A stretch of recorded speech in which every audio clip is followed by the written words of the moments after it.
Lent is a season, 40 days long, in imitation of our Lord who went into the desert to pray for 40 days.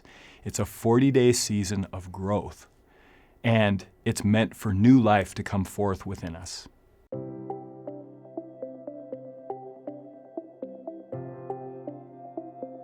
Hello, my name is Father Marc Lenneman. I'm the rector of the Cathedral of St. Helena.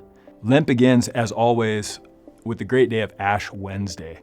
This year, Ash Wednesday happens to fall on February 14th, so people think it's Valentine's Day, but in the Catholic Church, it's Ash Wednesday, which means we fast, and we have a very intentional day of penance to get in touch with how we really are with God and where we need to grow. And that's what the season of Lent is all about.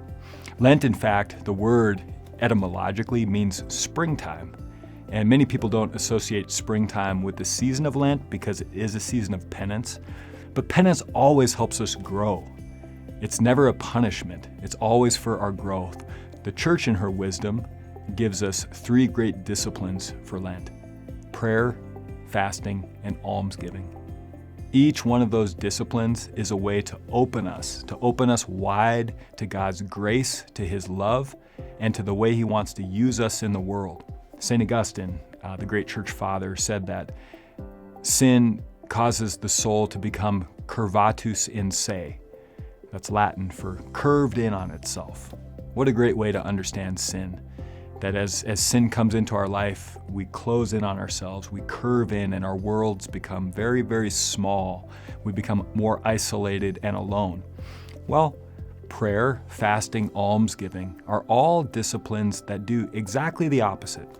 They open us, first to God, and then to other people, and even to the deepest and most truest part of ourselves. So prayer obviously opens us to God as we choose to make time for Him, as we enter into a real intentional relational time during Lent. And He meets us, and as we come close to Him, He opens us, and we discover more of who He is, but also who we really are. Fasting is where we give up, and this is the discipline that might be most associated with Lent.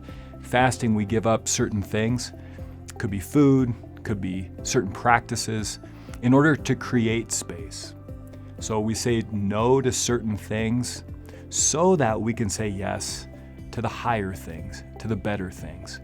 And that opens us. It opens us to the call that is in the heart of every human person, the greatness to which we've been called. And as we learn to say no to certain things and discipline certain desires, our greater desires, our holiest desires come forth, and then we can follow them. Almsgiving. Obviously, we serve the poor. We open up our hearts to those who are in need. And the poor can be materially poor, relationally poor, psychologically poor.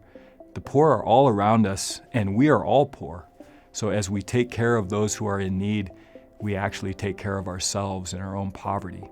So those disciplines, prayer, fasting, and almsgiving, are a great opportunity for us to engage this season, to meet Jesus, to receive His love, and then to be about the work He has entrusted to His church.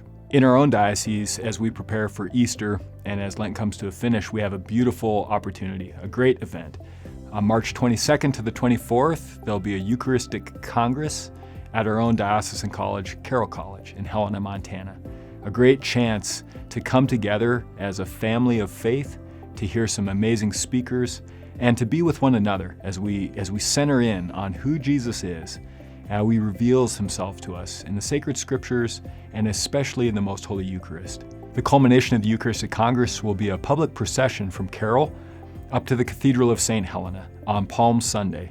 We'll process with palms and in prayer, and finish at the cathedral with Mass with our own Bishop Austin Vetter and a Eucharistic blessing, a procession around the cathedral that will finish the Congress and really prepare us to enter into the gift of Holy Week. So I'd invite anyone who's interested to look that up and to please come, March 22nd to the 24th, Carroll College, a Eucharistic Congress out of love for our Lord.